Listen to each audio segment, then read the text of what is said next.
Hi everyone, this is Dave. Thanks for joining me in today's video. We're going to be looking at an important fourth shot technique that is required if you want to move from the intermediate level to the advanced level.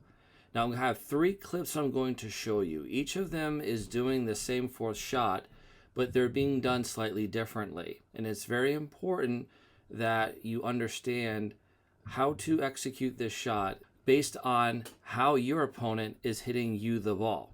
So what's the difference between what you're doing now and this shot? Well, the majority of players are probably trying to reach in and try to hit this out of the air. If we try to reach in and hit this out of the air, we're probably going to be popping the ball up. We're also not going to be putting much pressure on our opponents if we're reaching in to pop up, okay? This is a way for us, even though we're stepping back, this is a way for us to take control of this point and put our opponent on the defensive end. Okay, that's where we want them to be. We don't want them to dictate the pace of this point based on, a really nice drop. We want to take advantage of a mistake. The reason why I want to let this bounce and hit topspin on it is we're trying to keep the opponent back, and we're trying to force a mistake by being aggressive with it. Okay, my choices here, right? I could conceivably take that out of the air. I could reach in and take that out of the air. It's halfway. I could take that in the air. But if I lean in and take that out of the air, I will not be able to hit it aggressively, and I won't be able to put any pressure on my opponent. Okay. The other option here is I let it bounce and I just don't move my feet. Okay, I just stand there in cement and I just push it forward. I push it forward with a backhand. I don't move my feet. I push it forward with a backhand. Okay, again, that's a fine move for an intermediate player, but that's not going to put pressure on my opponent. So leaning in to hit it out of the air, or letting it bounce and then trying to do a punch shot are fine options, but they're not going to help you position yourself to win the point and get an early mistake from your opponent. Okay, this will. And since they're back, we want to take advantage of them being back. We want to take advantage of them having a more difficult shot from the baseline than they would if we let them come up to the kitchen line. If we just try to hit this ball out of the air and we allow them to have another really easy drop, or we make a mistake and pop it up and they drive it at us. We don't want them to do that. We want to keep that pressure on them and keep them back. And that's why this shot is so important. This is why this shot is used by professionals and high-level players, because it allows you to continue to be aggressive, keep your opponents back, and force them to make a difficult shot back to you. So I'm going to be showing you 3 different clips executing the shot slightly different. So each of these clips has a slight variation depending upon where my partner hits his third shot in the kitchen. Okay. Now this is a ground stroke shot. We're hitting it off the bounce. We're taking a short backswing and applying a lot of topspin in order to keep it in the court, but also give it pace so it's a difficult shot for your opponents to get, and also get them to make a mistake. So let's watch the first clip and we're gonna break it down. And by the way, each clip I'm hitting the ball a little bit more aggressive. So this first clip is the lightest I'll hit this. The second clip is a medium paced shot, and the third one is a faster paced shot. And there's reasons why I'm able to hit one ball harder than the other ones. So we're going to go over that as well. So let's take a look at this first clip and then we'll dive into it. Okay, so the shot here in slow motion, I'm recognizing that his third shot drop is going to be landing into the kitchen. I'm positioning my feet, so I'm taking a minimal amount of steps to prepare my feet because I want to hit that ball out in front of me, apply topspin, so it becomes a difficult shot for my opponent. So how do I recognize that this shot is even a possibility for me. So here's what I'm doing. Here's what I'm analyzing. So the first thing I'm doing, of course, is I'm paying attention to their swing path, for one thing. It's going to be a drop. Okay, so I recognize that's number one. Then I want to look at the ball height and the ball speed. The ball height and the ball speed. And then I want to anticipate where the ball is going to drop. And that will dictate how hard I can hit this ball. Because the lower, and I also want to be hitting the ball at its apex as well.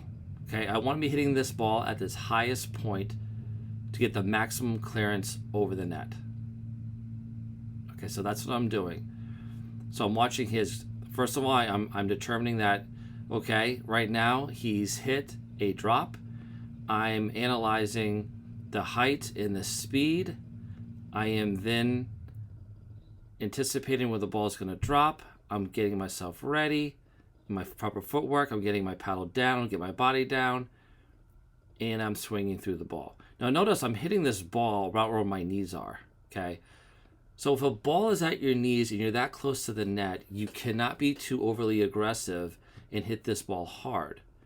I still can put shape on it with a topspin, and I can still keep him back and give him a tough shot, but I can't be too aggressive. So I'm not loading up and just firing this ball. I'm taking a more controlled swing here, methodical, but putting more topspin than pace. So I got more topspin than pace on this. Okay, it's giving him a difficult shot. When he hits this ball, the ball has a lower trajectory. It's hit soft, and look where it lands. It lands about the middle of the kitchen. Okay, middle of the kitchen, which means that I am closer to the net, which means I can't put too much pace on it, but I can still be slightly aggressive and hit a topspin fourth. This next clip I hit at a medium pace. So let's look at that one right now. Okay, so that was a little bit more aggressive. Now let's go over why I could be a little bit more aggressive with this shot. When I see the ball coming off his paddle, I'm assessing the height, the speed, and where it's landing, okay? Now you notice with this one, it's also landing about the middle of the kitchen. But the difference between this third shot drop and the previous one is this one's higher and it has a bit more pace to it. So that height is obviously going to allow that ball to bounce higher. So you see, I'm striking that ball around about halfway up my thigh. As opposed to the other one, I was hitting it at my knee level. So the higher the ball, the more aggressive you can be. But again, I'm not hitting it super hard with topspin because I'm still close to the net and I still have to get that ball to dip in a way that does not go out. Okay? So again, I'm first of all, I'm gauging that it's a drop. Okay, so I'm preparing myself. I'm now gauging the height of the ball and the speed. I'm anticipating where it's going to drop. It does drop in the kitchen, so I'm just going to position my feet accordingly, hit the ball out in front, and put topspin on it, and hit it a little bit harder. So again, I can hit a little bit harder because of where I'm striking the ball. It's higher now. All right. So we'll watch this in real time.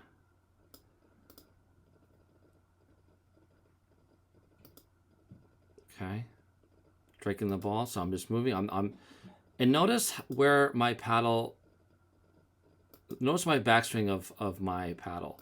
It's not going behind my leg. It's barely going behind my leg. It's almost like a dink.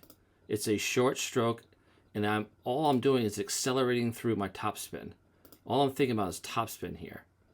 Okay? So I can put pace on it still, but it has that dip to it. All right.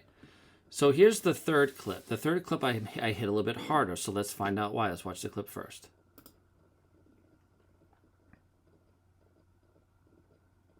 So this is an interesting one because it's a 2-for-1 deal. All right. So what's happening in this one? So the reason why I can hit this third one the hardest is, again, I'm noticing it's a drop. I'm looking at the trajectory and speed, and I'm gauging where that is, and I'm going to prepare myself, and I'm going to be hitting that ball on front. So so this one I'm hitting at just about my thigh too. It's almost identical to the previous one. So why can I hit this one a little bit more aggressive and harder than the previous one? Watch where this ball lands. It lands deep into the kitchen, which means I have about another couple feet where I'm setting up to hit it, which means I could put more pace and get more topspin to allow the topspin to work if I'm further away from the net. That allows me to hit it a little bit harder. So again, the previous one, let's look at the previous one real quick. Okay. Here we go. So the previous one, the ball lands in the middle. I'm hitting it at my thigh, same, but I'm closer to the net, and I cannot be as aggressive. This one here, I'm further away from the net. The ball is landing towards the back of the kitchen, gives me more space between me and the net. So I have not just more space between me and the net, but more space between me and the baseline, my opponent's baseline. Okay, so I can be more aggressive with this. So I hit this ball aggressive, and what do I get out of it? I get this is the point of doing this. They make a mistake, you give you an easier shot when they return it. So I'm hitting this at the thigh. Okay, I'm taking a short backswing. Okay, he pops it up. Again, he didn't hit this one bad. Okay, but now it's higher. Now the ball's higher. It's faster, and it's bouncing almost at the kitchen line, and it's up at my waist now. So I can be really aggressive with this, and I hit it much harder, and he can't handle it. So let's watch this again.